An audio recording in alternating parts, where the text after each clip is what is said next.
Welcome to our presentation on refugee resettlement in the Treasure Valley of Idaho. The Treasure Valley Refugee Watch is just a group of Idahoans who are especially interested in fixing the broken refugee resettlement system because there are some problems with it, such as having to pay for something we don't support, the terror sponsoring countries the refugees come from, and their improper vetting. We have to know who's coming to Idaho. We're not against immigrants, or refugees, but we are against those who come here from war-torn countries whose objective is to infiltrate the refugee resettlement system and just come here to do damage. So our goal is to educate Idahoans as to the refugee resettlement program and how it is operating in Idaho at the present time.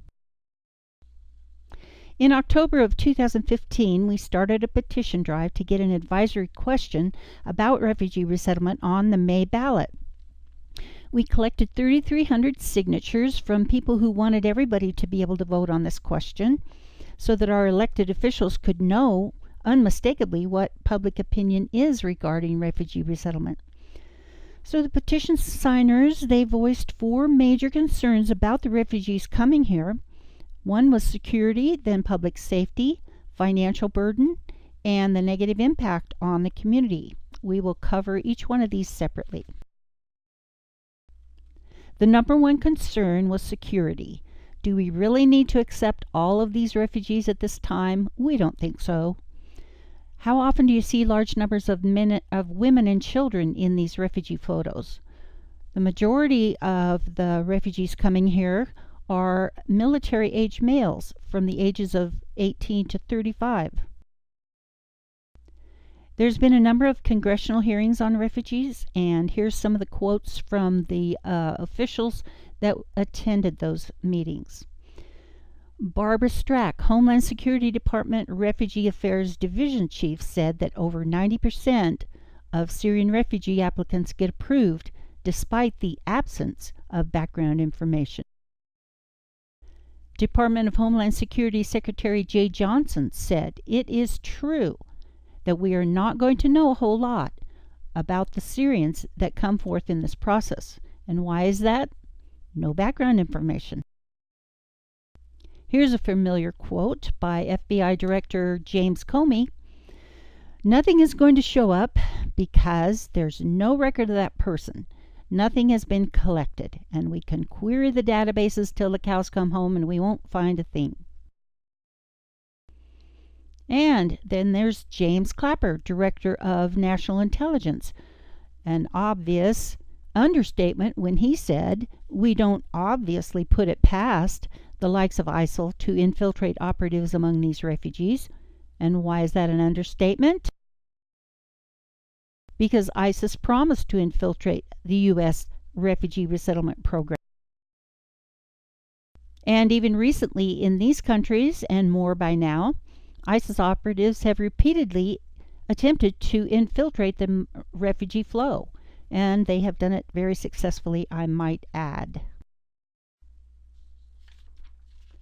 The second concern was public safety. These are alarming statistics. 400,000 refugees entered the U.S. since 2010, and not a one was screened for the HIV virus. And we have no idea where these people are because after 4 months of getting services, they're released and they are not tracked. Equally alarming is this flesh-eating disease that is sweeping across Syria.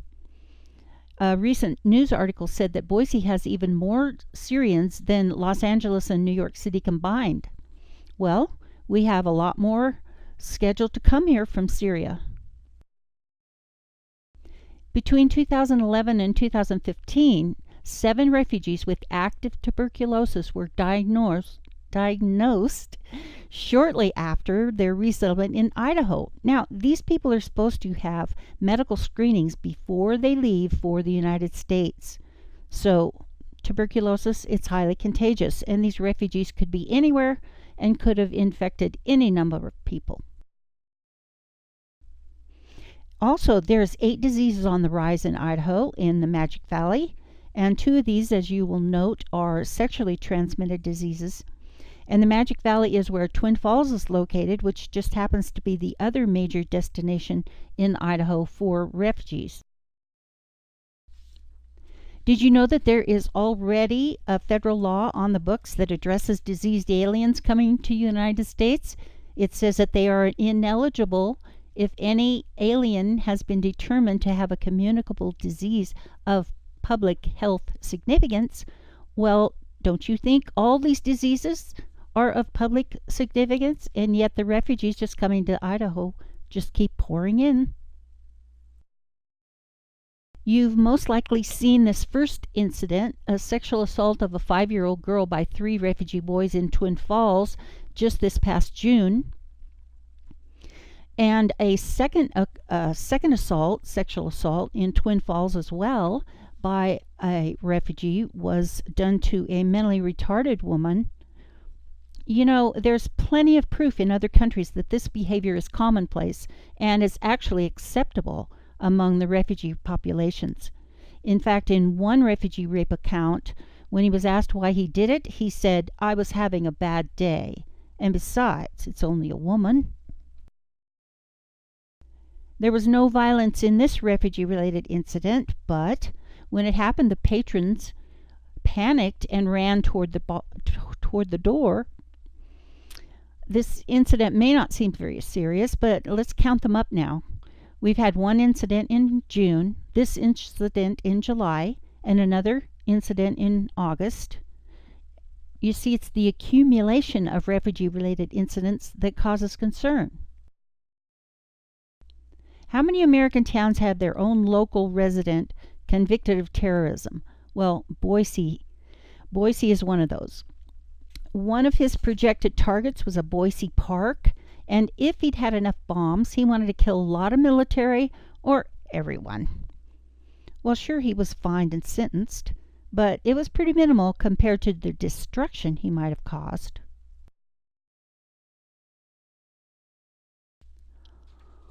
So how do these refugees end up here? This chart shows the journey of the refugees take from their war-torn country until they are settled in the United States. We won't actually go through the details of this chart. You can examine it later. Basically, the chart showed that there are 3 main players in the refugee journey.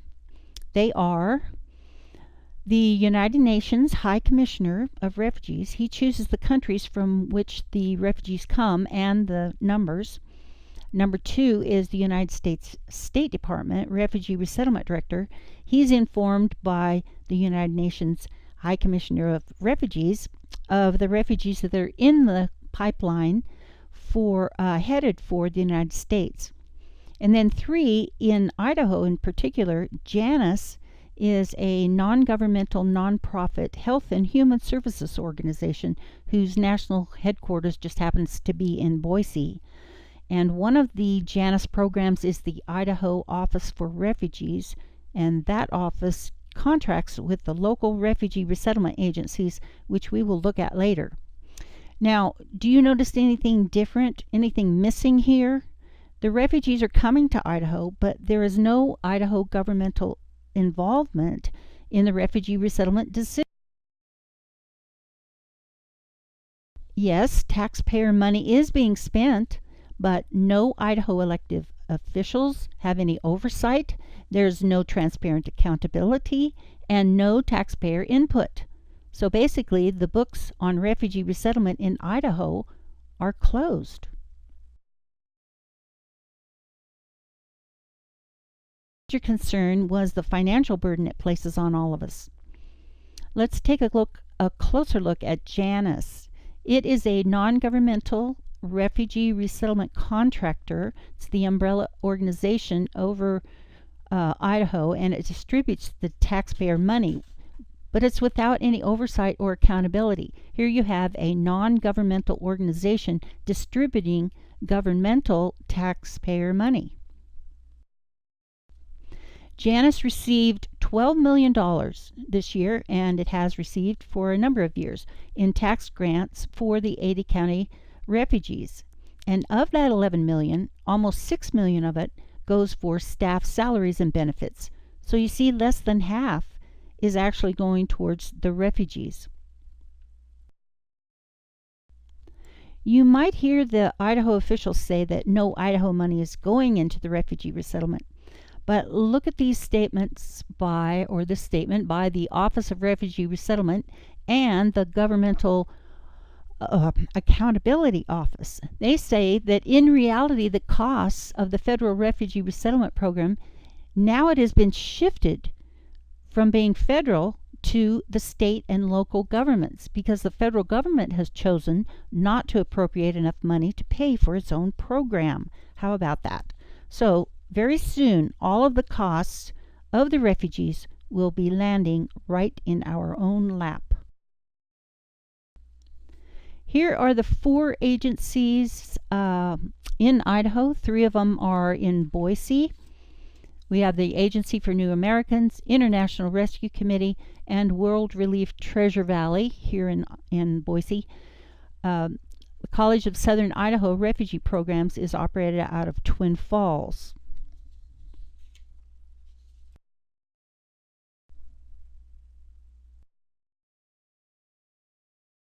And look what we have here, the money trail. This is only a partial list of the goods and services that the refugees are all signed up for immediately upon arrival.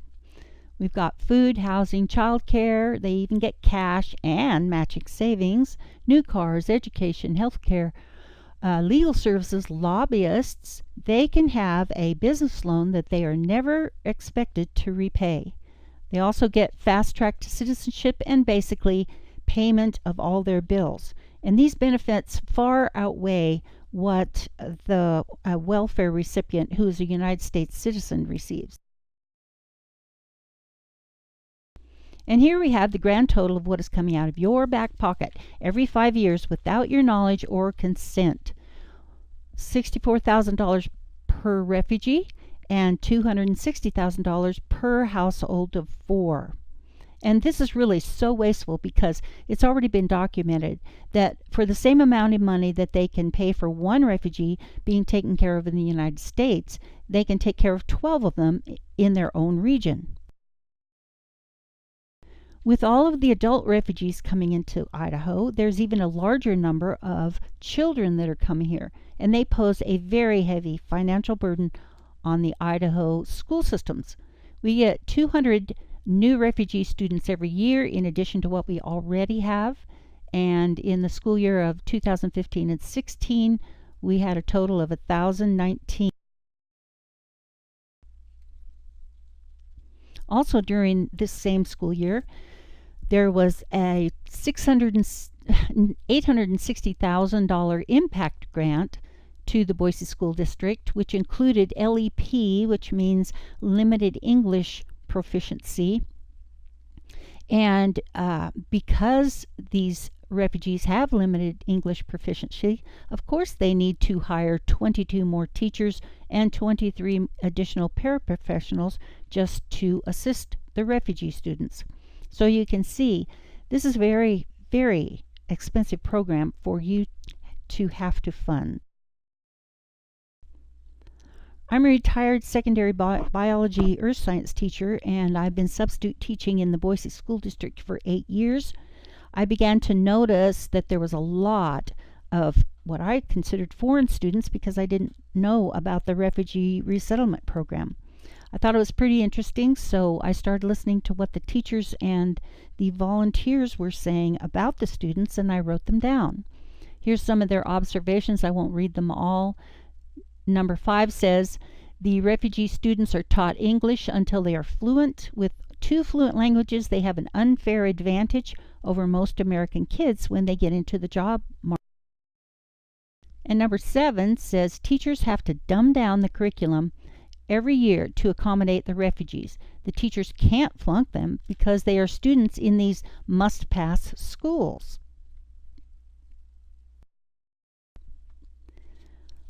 The refugee resettlement industry is actually a $1 billion industry.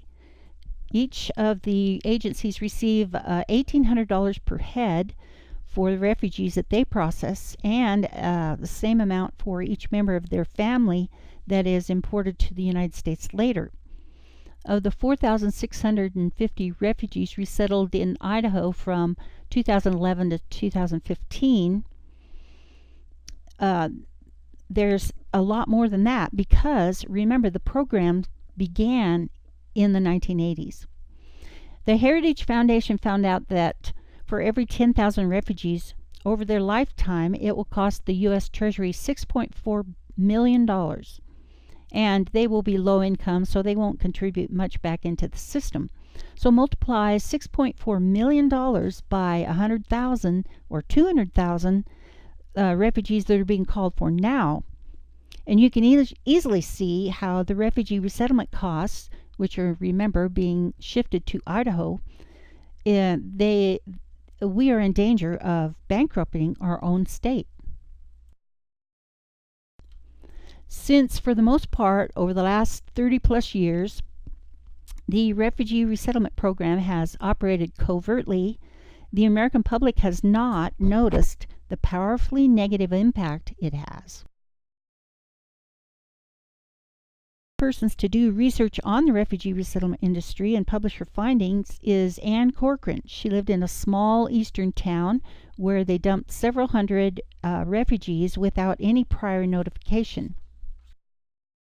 If you would like to listen to the story of what happened to her town and the research that she found as a result, that's the first link. The second link is the legislators who are content with the way refugee resettlement operates now. And the last link is her current update of refugee resettlement through October of 2016. There are many epidemic refugee-related problems that happen in every community that is overrun by refugees. The hospitals are affected, welfare system, and an already abysmal drug problem is added to. Let me refer again to that federal law where the aliens are unfit to be admitted into the United States. It also says they are unfit if they are an illicit trafficker of any controlled substance. You see, this law has been on the books since 1952, but who is going to be courageous enough to enforce it? We're waiting. It doesn't take much also to notice other epidemic refugee-related problems that are rampant in many other countries right now, and we hope to keep them from happening in Idaho.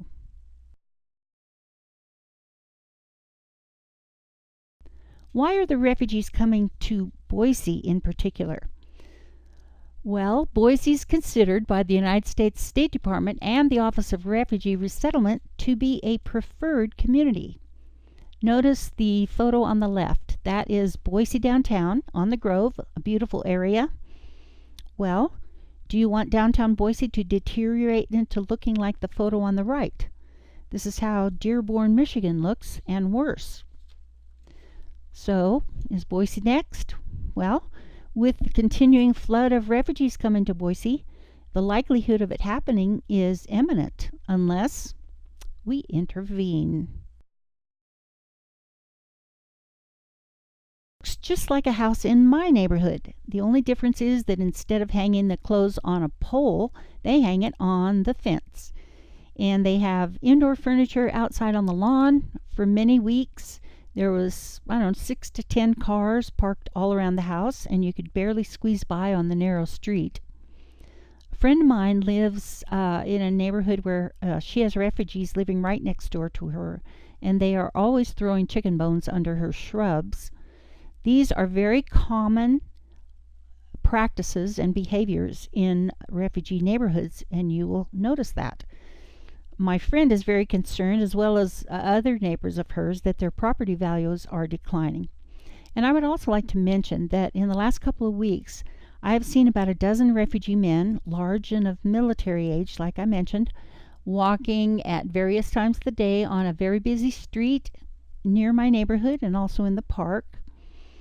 And I've seen this at another area of Boise, which a reliable source of mine has said the Somalis have chosen to colonize, making a city within a city. Now, I'm not a fearful person, but myself and others are taking additional precautions now that even a year ago we wouldn't have considered. The homeless and jobless, they used to be the focus of our charity, but not anymore, since the refugee resettlement craze is leaving them out in the cold.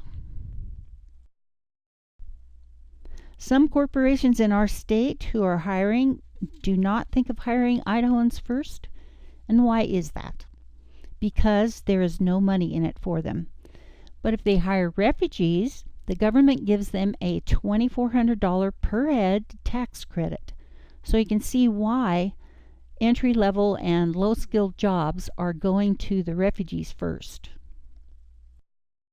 A good example of the negative impact on Idaho's jobless is the meatpacking plant that is being built in Kuna. The residents were all excited about the projected 600 new jobs, but there is a large population of Somali refugees living in Kuna. And in other states where meatpacking plants are built and refugees are available to hire for lower wages than the locals, the established pattern is that the refugees are hired instead. Chobani is another example of an Idaho corporation where many refugees are hired, and there are others. Recently, I watched a news report on the low-income housing that is being built in Boise. The project was praised because it was going to be a good thing for the homeless who are currently living in Boise on the streets. Well, it probably sounded good to everybody but me, because a few days before that I had attended a quarterly meeting of the Refugee Resettlement agencies, and the person in charge of the meeting said that the biggest concern they were having was housing for the refugees. Combine that, her statement, with the statement of an employee that said 67% of the low-income housing is given to the refugees. So 2 plus 2 equals, well, who do you suppose will be given the new low-income housing? Not too long ago, the Veterans Administration was exposed for their lack of proper care of the veterans. 1 out of 4 veterans are homeless, and many are without jobs and having a hard time getting a job. And what's actually happening is they're being supplanted by the refugees, who for the most part really have no desire to be here and have no allegiance whatsoever to the country. So it's a very sad state of affairs that these men and women, our veterans, who have placed their lives on the line for us, are being treated with such dishonor. There's an increasing number of negative encounters that the local citizens are having with refugees.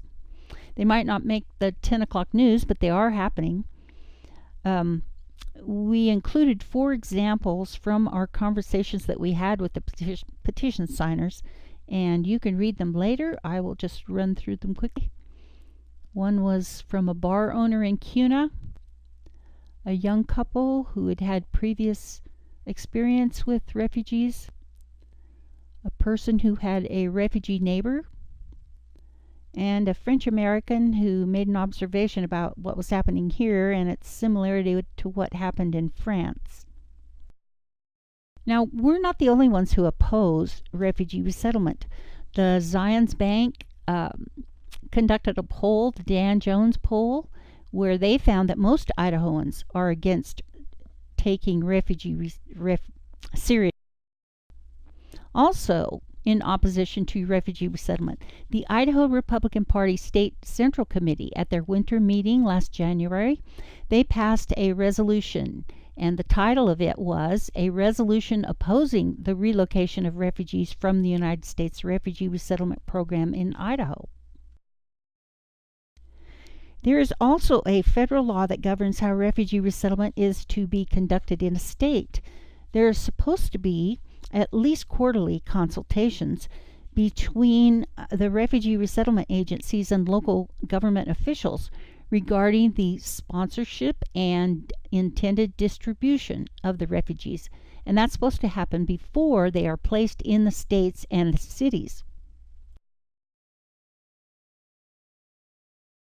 October 1st of 2015, Senator Jeff Sessions chaired a congressional hearing on refugees, and Larry Bartlett, Refugee Resettlement Director, U.S. State Department, was asked a question. He was part of a four-person panel, and this is the question that Senator Sessions asked Mr. Bartlett. Quote, "In general, I believe you had some sort of consultation with communities about a desire to resettle a number of people in their community. What is your policy on that, and can you assure us that any community that would receive a direct flow of refugees would be consulted before this happens?" Larry Bartlett claimed then that the refugee resettlement agencies consult very closely at a community level. They're required by his department to do consultations, and he cited these elected officials: city council, mayor, at least a representative of the governor's office, and other people providing services such as schools, health clinics, medical service providers, law enforcement, volunteer groups. And he made this comment about consulting with us, the broad community. I'd like to read that verbatim.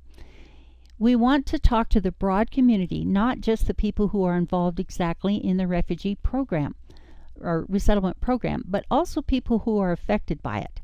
I can assure you that we want to listen to every voice in the community. Not everybody is a supporter of refugees. Not everybody is a supporter of Syrian resettlement. Overwhelmingly, we find that the majority of citizens appreciate the program and support it." After listening to Larry Bartlett's testimony, there was two things that our committee wanted to know. We wanted to know what elected officials were consulted regarding whether or not the refugees could be resettled here. And number two, how was the broad community consulted? And what constituted every voice being listened to? So what we did was we submitted some public information requests to a number of organizations that Mr. Bartlett listed to see if these quarterly meetings were actually being held. If you want to listen to his testimony and to the testimony of the other members of the panel, the first two links are that. The third link is from the Twin Falls Public Forum, where he described the qualifications for a community to be chosen as a refugee destination. So, here are the results of several of the public information requests. Governor's Otter had no record of any meetings. The legislators that we talked to had no record of being consulted. The Ada County Commissioner's Office only had a record of our meeting with them. And as far as the general public goes, they do have quarterly meetings with the refugee resettlement agencies, but they're not widely advertised. And I have attended several of them. They really have no consultation during the meeting. They are just activity reports that are given by the agency spokesperson. And the yearly meeting, the cost of it in 2015 was $90. I did attend it. I took 8 pages of notes. And one of the things I found very surprising was at this 2-day consultation, the whole second day was teaching the people who work with the traumatized refugees how to recover from the trauma of working with the refugees. You see, refugees are very high maintenance, and there's a lot of burnout among the refugee helpers of all of the nonprofit organizations. And we found no vehicle that the refugee resettlement agencies were using to consult the public to determine public opinion on refugee resettlement. So we decided to find out for ourselves by putting the advisory question, as I mentioned before, on the ballot. And this was by way of the Ada County Commissioners. And here is the Idaho statute that gives them authority to put an advisory question regarding any issue before the citizens of that county. And the any issue was refugee resettlement. And this is the question that we wanted them to put on the ballot. Do you support the refugee resettlement programs in Ada County funded by your tax dollars? Yes or no? You see, we figured that if we could get the commissioners to put this question on the ballot, then truly, quote, every voice in the, quote, broad community of Ada County could be heard. We presented an earlier version of this informational presentation to Commissioner Tibbs, and we informed him of the security risks, safety problems, financial burden, and the negative impact on the refugees. We went there in February and asked him to put it on the May ballot. And I will also read our response to his response. He said, we can't do anything about the refugee resettlement because it's not in our jurisdiction. We said, we're not asking you to do anything about refugees. We're asking you to put the advisory question on the ballot, and this is in your jurisdiction. Then he also said, this is not how an advisory question is traditionally used. Well, from their website, their vision statement says that they will provide innovative and proactive solutions, and the only way they can do that is to break past some of the traditional methods. After that he turned us down, we did try to do a real initiative, but we did not have enough time to get the projected 44,000 signatures that we would needed, so to inform a second commissioner about the security risks, public safety problem, financial burden, and negative impact of refugees on the Treasure Valley. So we went to see David Case in August, this time asking him to put it on the ballot in November, which is coming right up. What we hoped was that we would get a favorable response from him and that he would convince Commissioner Tibbs to join him in voting to put the advisory question on the November ballot. Once again, the decision was based on his opinion of the refugee resettlement program. He said it's a federal issue, it won't solve your problems, we don't use taxpayer money, and it won't change the law. But our response was, your response is irrelevant to our request for an advisory question, because according to Idaho statutes, it is your responsibility to put the advisory question on the ballot pertaining to any issue before the citizens of that county. So, because he turned us down in the days after our presentation to Commissioner Case and before the deadline for what goes on the ballot, we alerted the citizens and we asked them to email the commissioners, and they did great. They wrote and they called the commissioners asking them to put it on the November ballot, but again, to no avail.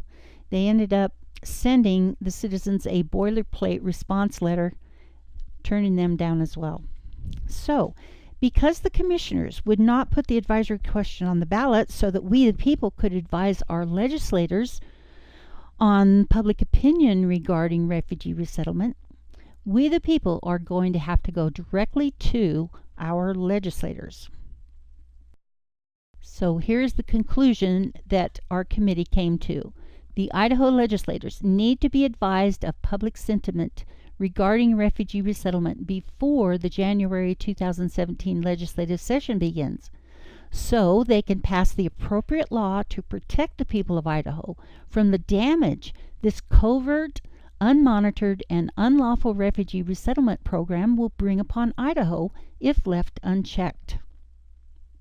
So I would like to quickly read through the states that we are joining, and also you will note that the bill number and a short description is there, which I won't read, but you can read them later. So we are proudly joining Alabama, Arizona, California, Delaware, Florida, Kansas, Michigan, Nebraska, New York, North Carolina, Oklahoma, South Carolina, Tennessee, Virginia, with lots of explanation, and finally, Wyoming. Thank you so much for listening and especially for taking action. And we trust that your action will inspire your legislators to take action on your behalf and pass the appropriate legislation. So, God bless you richly. We do have a source bibliography that is available upon request.